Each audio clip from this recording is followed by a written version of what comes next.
রাজনীতির মঞ্চে একটা জিনিস সবসময় চলে, কোনোদিনও বিপদের সময় যদি শত্রুকে প্রয়োজন হয় তাহলে শত্রুকেও আপন করে নাও।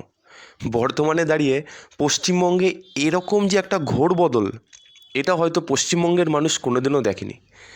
এখন তো এরকমও বলা হয়, যাহা বিজেপি তাহাই তৃণমূল। এটা এখন একটা প্রচলিত বাক্য হয়ে গেছে। বর্তমানে যারা তৃণমূলটাকে দাঁড় করালো তারা পর্যন্ত আজকে বিজেপির সাপোর্টার হয়ে গেছে। মেন ফেঁসে গেছে এই দুটো লোক। এই দুটো লোকের ভুল বক্তব্য এবং অনেক কারণ আছে যার জন্য কিন্তু আজকে এনাদের এই পরিস্থিতি। হয়তো কেউ দ্বিমত হবেন না, তৃণমূলের যুবরাজ সবথেকে বেশি ফেঁসেছে। ফেঁসেছে বলবো না ঠিক, নিজের কিছু হয়তো কারণ আছে যার জন্য আজকে এই পরিস্থিতি। কোর্টে এনার নামে ভুরি ভুরি কেস চলছে প্রচুর। আমরা নর্মালি কয়লা পাচার, গরু পাচার, শিক্ষক দুর্নীতি থেকে চালু করে নর্মাল কিছু জিনিস আমরা জানি।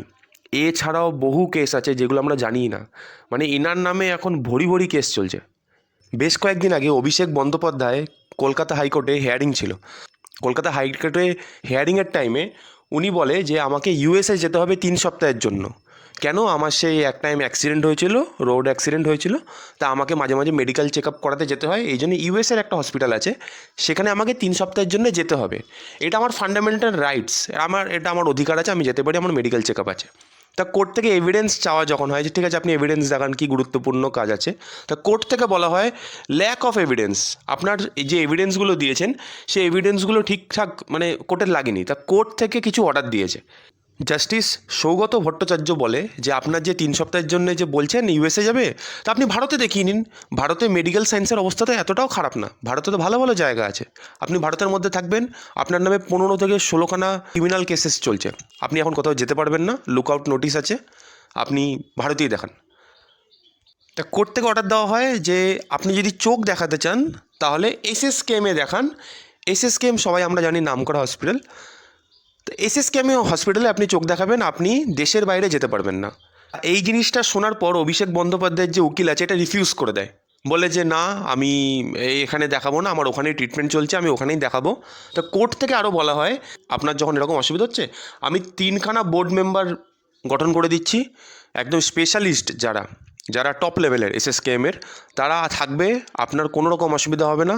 স্পেশালি আপনার জন্য টপ লেভেলের ডাক্তার আমরা প্রোভাইড করে দিচ্ছি। তা কোর্ট থেকে জাস্টিস জানান যে চোখ দেখানোর জন্য বাংলার বুকে বা ভারতের বুকে ভালো ভালো ট্রিটমেন্টের ব্যবস্থা আছে, কোনো অসুবিধা হবে না।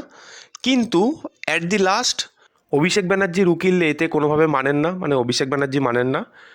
উনি লাস্টে চলে যান সুপ্রিম কোর্টে।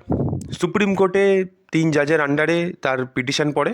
তা সুপ্রিম কোর্ট থেকে আবার হাইকোর্টকে অর্ডার দেওয়া হয় যে 7 দিনের মধ্যে আপনারা রায় দিন, আপনারা কি ব্যবস্থা নিচ্ছেন আপনারা দেখুন।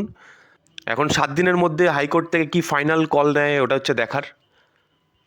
প্রশ্ন তো অবশ্যই থাকবে যে ইউএসএ যাওয়ার জন্য এত মরিয়া কেন? কেন কলকাতায় বা ভারতের বুকে কি সত্যি তাহলে চোখের ডাক্তার একদম নেই যে ইউএসএ যেতেই হবে? এখন হতেই পারে যে হয়তো অনেক কেস চলছে, সেখান থেকে হয়তো যাতে বারবার করে তদন্তের আন্ডারে না আসতে হয় সেটার জন্যও হতে পারে। অনেক কারণ হতে পারে ইউএসএ যাওয়ার। এখন দেখা যাক কী আপডেট হয়। কোনো আপডেট পেলে আপনাদের অবশ্যই জানাবো। দেখা হবে নেক্সট কোনো আপডেট নিয়ে।